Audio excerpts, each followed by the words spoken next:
Hello everybody, it's Dustin here from Handsome Phantom, and I'm excited today to give you a quick preview of Sundered. Sundered is the latest game from developer Thunder Lotus, their previous game being Jotun, and yeah, it's really interesting. They have a very distinct style. What they started with Jotun is definitely evolved upon here as far as their artistic style in Sundered. The game features a very hand-drawn 2D look, and it looks really fantastic. In fact, I think it's probably one of the strongest aspects of this game. It almost has a classic Disney vibe in a way. It actually kind of reminds me of a movie I used to watch as a kid called The Dark Cauldron.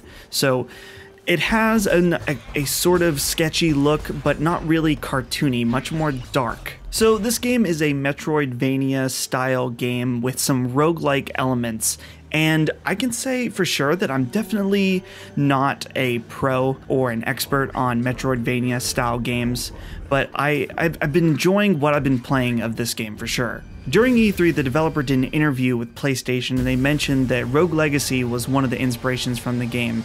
And it's funny because I watched that interview just to learn more about the game after I had started playing it.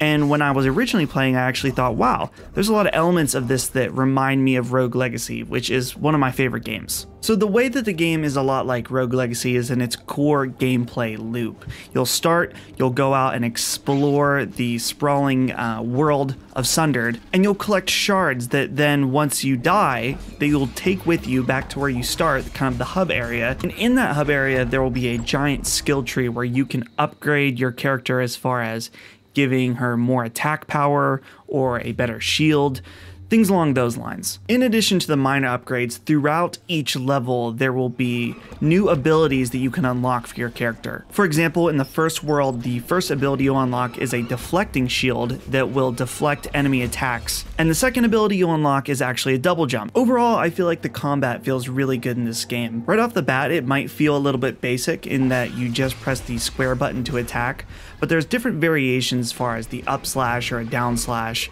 as well as how you move around when you do the attacks. The combat is more about the momentum and the flow than the combos or something like that. Speaking of the flow, this game has a really good platforming feel to it. The wall jumping and the platforming feel really good, and that's something that's not necessarily easy to get right, so they definitely nailed it on this. One thing I will say about the time that I've put into the first beginning part of the game is that you'll be dying a lot. This game can be extremely difficult, and I think sometimes to its detriment. For me, the most frustrating part about the difficulty was there were times when I'd be walking around the world when suddenly a horde of monsters and enemies would start attacking me to seamlessly no end. And this was really frustrating if you were having a really good run getting to where you wanted to go, and then suddenly this seemingly endless horde starts attacking you. For me, it was a death sentence pretty much every time.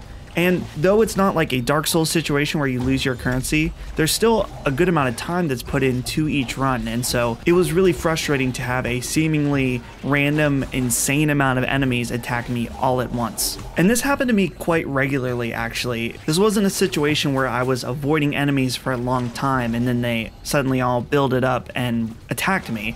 This was just like suddenly, out of the blue, out of nowhere, a million enemies attacking me. I think at some points too, I felt like I was a little bit underpowered. And I understand that that's part of how the progression of this game works, but at some points I was a little bit blindsided by how powerful enemies could be out of nowhere. So yeah, there was definitely some interesting difficulty spikes, and along with the mixing in of having to backtrace and redo your old steps, it could be really frustrating. And I know that after this game releases, someone will come in the comments and tell me that I just suck at it.